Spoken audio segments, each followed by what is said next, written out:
ओ दमयंती सही बता दे क्यों शादी ना करवावे। दमयंती सही बता दे क्यों शादी ना करवावे।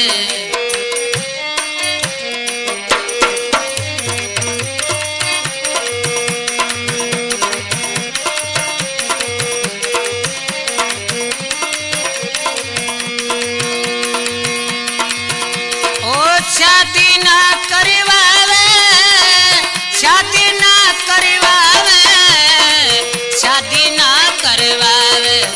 दमयंती सही बता दे क्यों शादी ना करवावे।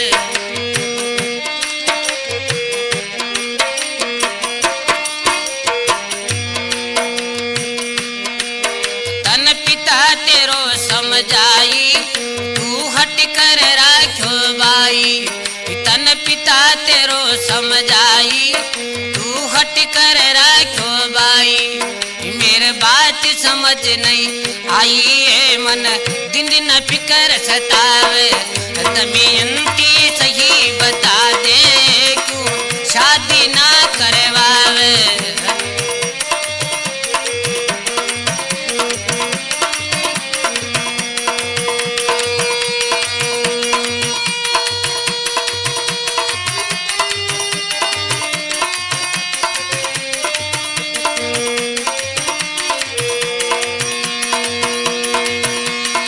शादी ना करवावे, शादी ना करवावे, शादी ना करवावे।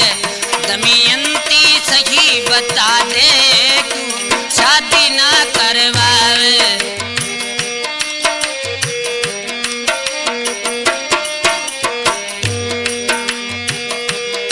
ओ मेरे फिक्र खो गया ऐसा तू बरसाती है कैसा। मेरे फिक्र हो गया ऐसा तू बरसाती है कैसा। राजा काया में संदेशा ये तू पढ़ पढ़ के नट जावे। दमयंती सही बता दे क्यों शादी ना करवावे।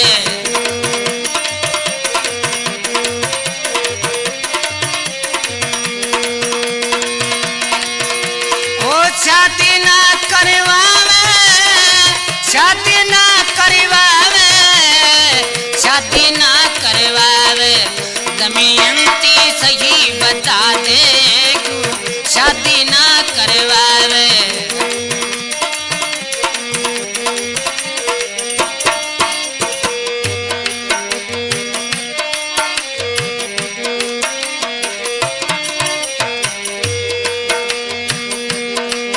राजा इंद्र सरीसा आया वह तेरे मन ना भाया।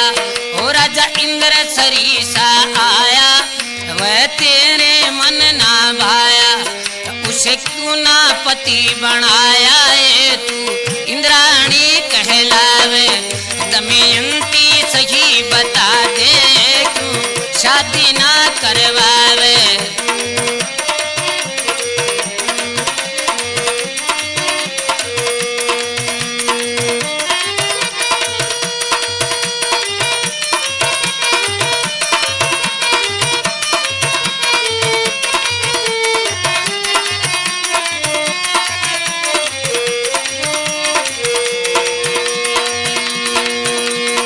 शादी ना करवावे, शादी ना करवावे, शादी ना करवावे। दमयंती सही बता दे क्यों शादी ना करवावे। दमयंती सही बता दे क्यों शादी ना करवावे।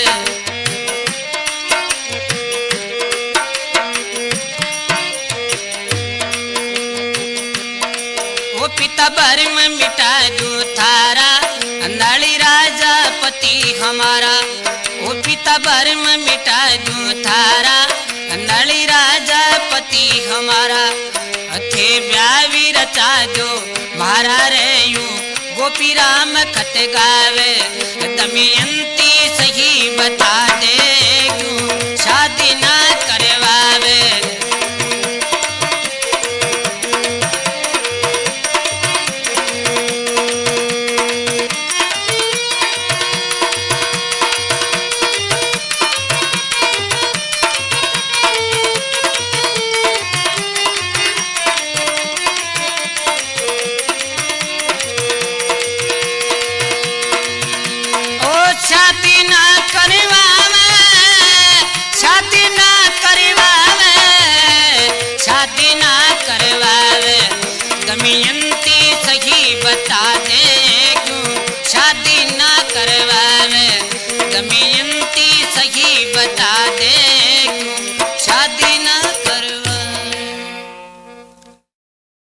तो दमयंती कहने लगी, पिताजी आप चिंता नहीं कीजिए, मैं राजा नल को पति मान चुकी हूं, राजा नल के साथ में मेरी शादी कर दीजिए। राजा भीमसेन दमयंती की शादी की तैयारी करने लगा। लिख लिख करके पत्रिका चौतरफा भेज दी और लगन पत्रिका लिख करके राजा नल को भिजवा दी। सजनों, उधर कामदेव, इंद्र, अग्नि, वरुण को मालूम हुआ कि दमयंती की शादी राजा नल के साथ में हो रही है, तो चारों देवताओं ने विचार कर लिया कि इस टाइम में दमयंती का पतिव्रत धर्म देखना है।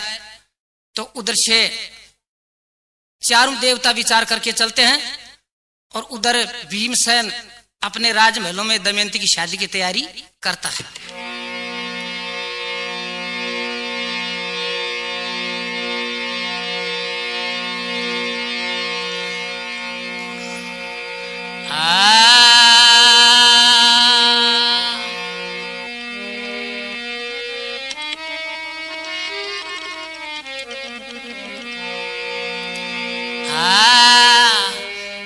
सोच समझ कर भीमसेन बाई को ब्याह रचाया, और ही खुशी रह पारी छकी महल में मंगल गाया, और ही खुशी रह पारी छकी महल में मंगल गाया।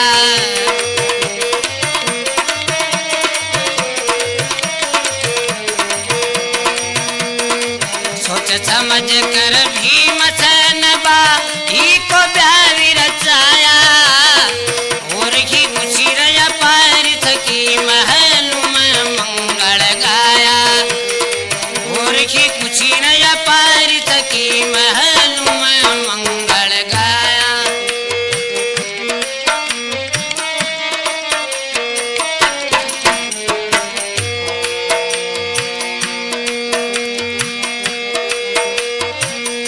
नगारा सनाई शादी की तैयारी कीनी, नौकर भेज दिया चौतरफा ब्याह की चिट्ठी दीनी, नौकर भेज दिया रे चौतरफा ब्याह की चिट्ठी दीनी। हरि बड़ा बड़ा राजा महाराजा भीमसेन आया, और ही खुशी अपार थकी महल में मंगल गाया।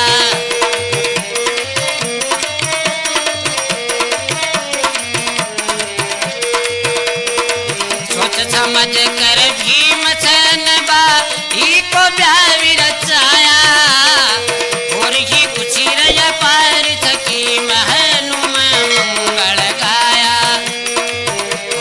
खुशी रह पार थकी महल में मंगल गाया।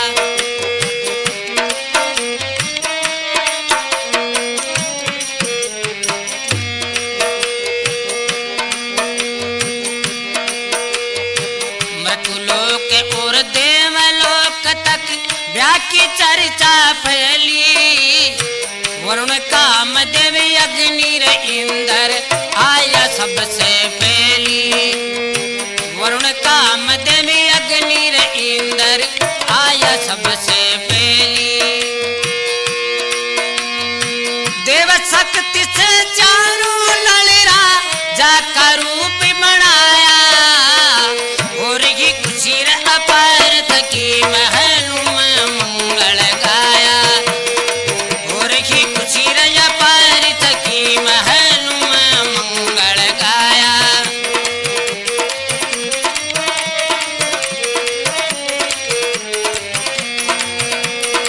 सोच समझ कर भीमसेन बाई को ब्याह रचाया, और ही खुशी अपार थकी महल में मंगल गाया, और ही खुशी अपार थकी महल में मंगल गाया।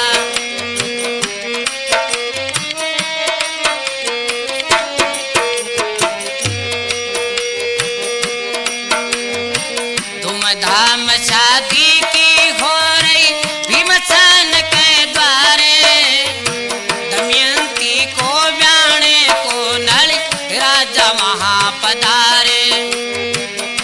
दमयंती को ब्याने को नली राजा वहां पधारे। सभा बीच में बैठ जाए जनता को शीश झुकाया और ही खुशी अपार थकी महलू में मंगल गाया और ही खुशी अपार थकी महलू में मंगल गाया।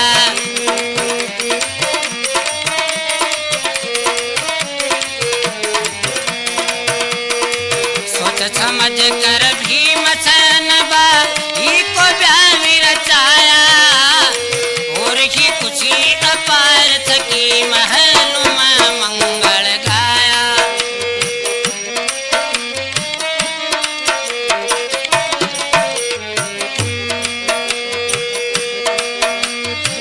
पांच बैठे थे नल राजा सब देख चकराई गोपी राम के दमयंती जब माला लेकर आई। गोपी राम के दमयंती जब माला लेकर आई। अरे असली नल के माला डाल दी देव क्रोध में आया और की खुशी अपार थकी महलू में मंगल गाया और की खुशी अपार थकी महलू में मंगल गाया। सोच समझ कर भीमसेन बाई को ब्याह रचाया और की खुशी अपार थकी महलू में मंगल गाया और की खुशी अपार थकी महलू में मंगल गाया। तो सजनों, चारों देवताओं ने देव शक्ति से राजा नल का रूप धारण कर लिया और बीच में राजा नल बैठे थे। उसके पास में जाकर के चारों देवता बैठ गए। सब सभा आश्चर्य में हो गई कि दमयंती की शादी करने के लिए एक राजा नल आया था और चार कहां से आ गए। सजनों, आश्चर्य में होकर के सब राजा महाराजाओं ने सलाह मिला ली कि शादी न करके स्वयंवर कर दिया जाए। सजनों, दमयंती जब हाथ में माला लेकर के आई, आगे आकर के देखते तो पांच राजा नल बैठे थे। दमयंती भगवान से प्रार्थना करने लगी, भगवान मैं पतिव्रता हूं, मैंने प्रण किया था कि मैं शादी कराऊं तो राजा नल के साथ में कराऊं, मुझे क्या मालूम है कि इसमें राजा नल कौन है। सजनों, दमयंती दुर्गा की पूजा किया करती थी। वो दुर्गा मैया को सुमरती है। दुर्गा मैया आकाशवाणी से उसे कहती है कि दमयंती तू इनमें परीक्षा कर ले। इंसान की छाया हुआ करती है, देवता की छाया नहीं हुआ करती है। इंसान का शादी के टाइम में हृदय धड़कता है, देवता का नहीं धड़कता है। इंसान का हृदय धड़कने से उसके तन में पसीना आ जाता है, देवता के पसीना नहीं आया करता है। तू इनमें से परीक्षा कर ले कि राजा नल असली कौन है, नकली कौन है। दमयंती उनके पास में जाकर के कहने लगी, तुम थोड़े थोड़े पीछे हटो। हृदय के ऊपर हाथ लगा करके दमयंती उन पांचों को पीछे हटाती है। असली राजा नल के हृदय के ऊपर जब हाथ धरा तो राजा नल का हृदय धड़क रहा था। दमयंती पिछाड़ गई कि असली राजा नल यही है। असली राजा नल के गले में दमयंती ने माला डाल दी। चारों देवताओं का अपमान हो गया राजा महाराजाओं के बीच में। चारों देवता क्रोध होकर के कहने लगे, दमयंती तेरा पतिव्रत धर्म देखना है। चारों देवता नाराज होकर के वहां से देवलोक में चले गए। उधर राजा नल दमयंती के साथ में शादी करके अपने नगर में चला गया। सजनों, थोड़ा समय निकल जाने के बाद में चारों देवता हाथ में पासा लेकर के राजा नल के पास में गए और जाकर के कहने लगे, महाराज हम आपके साथ में पासा का खेल खेलने के लिए आए हैं। राजा ने हाँ कर ली। देवता कहने लगे, महाराज हमारी एक शर्त है, अगर हम हार जाएंगे तो देवलोक का राज और हमारी जितनी भी शक्ति है आपको दे दी जाएगी। अगर आप हार जाओगे तो आपका राजपाट सब ले लिया जाएगा और आपके तन के ऊपर वस्त्र भी नहीं छोड़े जाएंगे। सजनों, राजा ने हाँ कर ली। देवताओं ने देव शक्ति से पासे डाले। राजा नल उस खेल में हार गया। इंद्र ने राजा नल का राजपाट सब छीन लिया और राजा नल के शरीर के ऊपर से वस्त्र भी उतार लिए। अब दमयंती के शरीर से साड़ी उतारने लगा। कामदेव कहने लगा, इंद्र दमयंती के शरीर के ऊपर से साड़ी मत उतार, पता नहीं हो सकती है ये पतिव्रता है, अगर अपने को श्राप दे देगी तो अपना देवलोक नष्ट भ्रष्ट हो जाएगा। इंद्र ने दमयंती के शरीर के ऊपर साड़ी छोड़ दी। अब इंद्र कहने लगा, अपने राजमहल छोड़ करके यहां से वनवास में चले जाओ। सजनों, राजा नल को विचार उठता है कि भगवान, मैं जिस प्रजा का राजा था उस प्रजा के बीच में आज नग्न कैसे चलूं। ये सोच करके राजा नल भगवान से क्या प्रार्थना करने लगता है।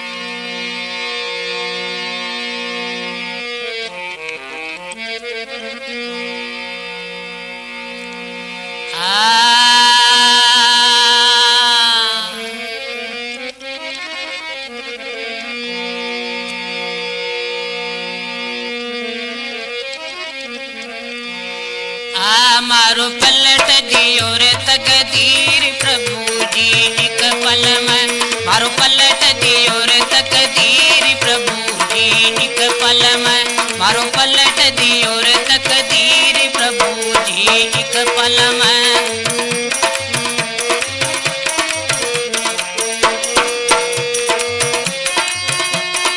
एक पल में वो प्रभु एक पल में, एक पल में प्रभु एक पल में, मारो पलट दियो तकदीर प्रभु जी एक पल में, मारो पलट दियो तकदीर प्रभु जी एक पल में।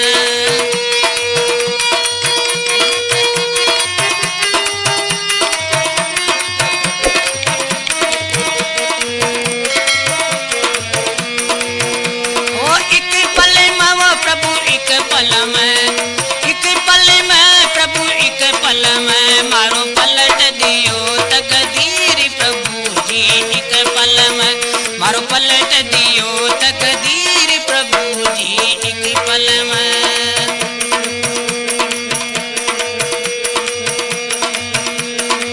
इंद्र कामदेव चले आया, इंद्र कामदेव चले आया, कपट बैरा पासा फिकवाया, कपट बैरार पासा फिकवाया, धोखा देकर मुझे हराया, धोखा देकर मुझे हराया, मारो नंगो की ओर शरीर प्रभु जी एक पल में, मारो पलट दियो रे तकदीर प्रभु जी एक पल में।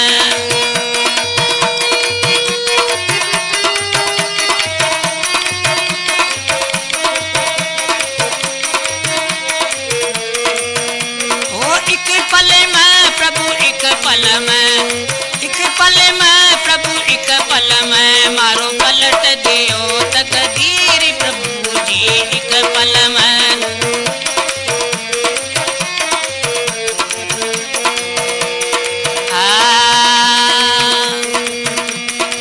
देखेंगे सारा नर नारी, देखेंगे सारा नर नारी, मुझको लजाया वे भारी, मुझको लजाया वे भारी, इज्जत आज जाएगी सारी, इज्जत आज जाएगी सारी, मैं कैसे धर लूं धीर प्रभु जी एक पल में, मारो पलट दियो रे तकदीर प्रभु जी एक पल में।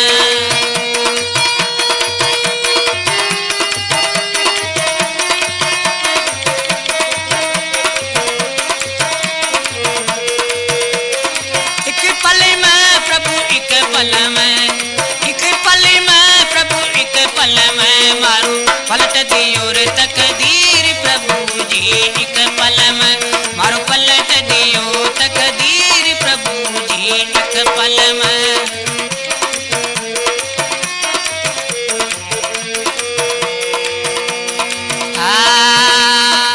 जाऊं महल छोड़ कर वन में, जाऊं महल छोड़ कर वन में, कपड़ा कोन्या मेरा तन में, कपड़ा कोन्या मेरा तन में, रानी दया बिचारो मन में, रानी दया बिचारो मन में, तू आद उड़ा दे चीर प्रभु जी एक पल में, मारो पलट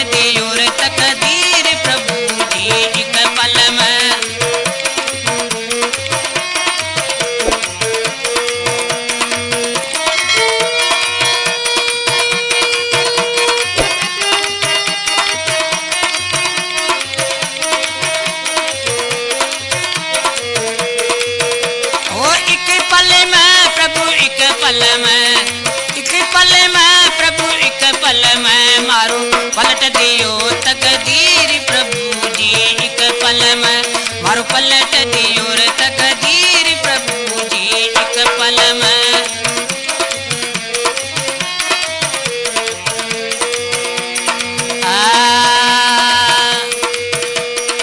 राजा रानी बन को जावे, राजा रानी बन को जावे, सब नर नारी रुदन मचावे, सब नर नारी रुदन मचावे। गोपी राम तन टेरी लगावे, गोपी राम तन टेर लगावे, मारी साय करो रे रघुवीर प्रभु जी एक पल में मारो पलट दियो रे तकदीर प्रभु जी एक पल में।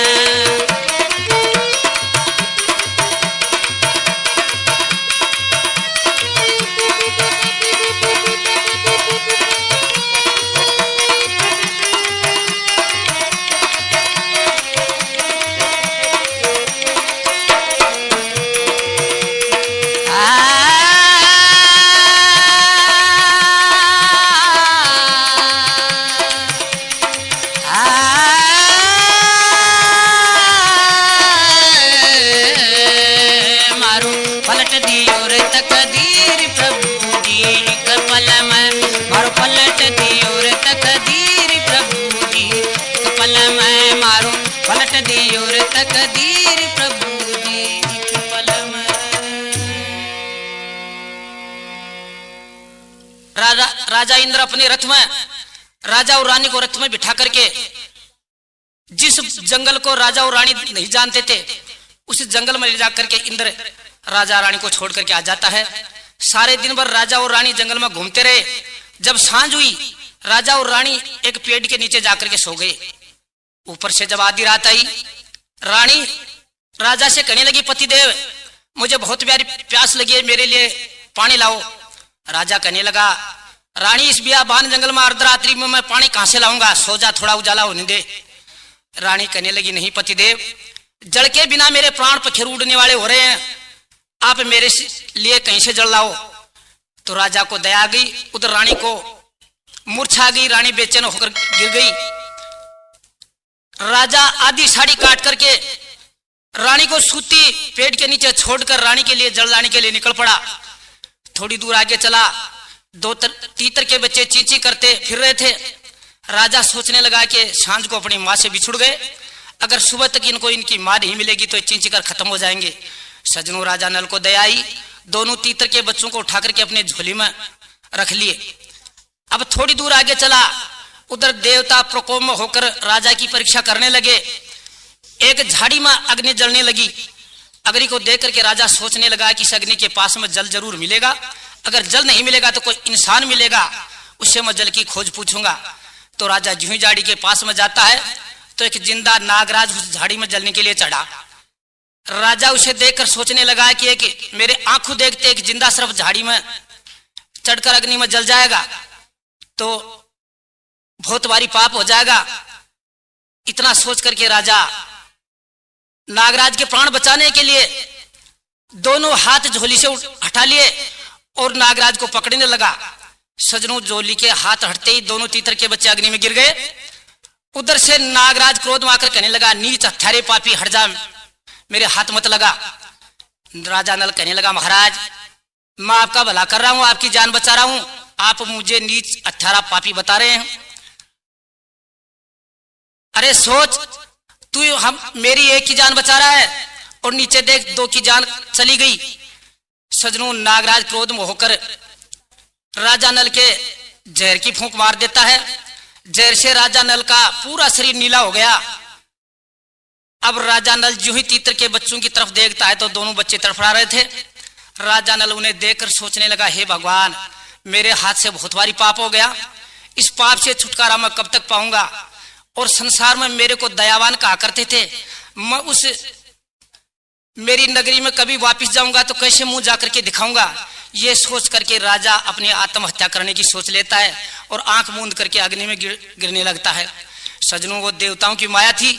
दोनों तीतर के बच्चे, हे भगवान तेरी कुदरत क्या है, ऐसा शब्द कहते हुए दोनों तीतर के बच्चे उठ गए।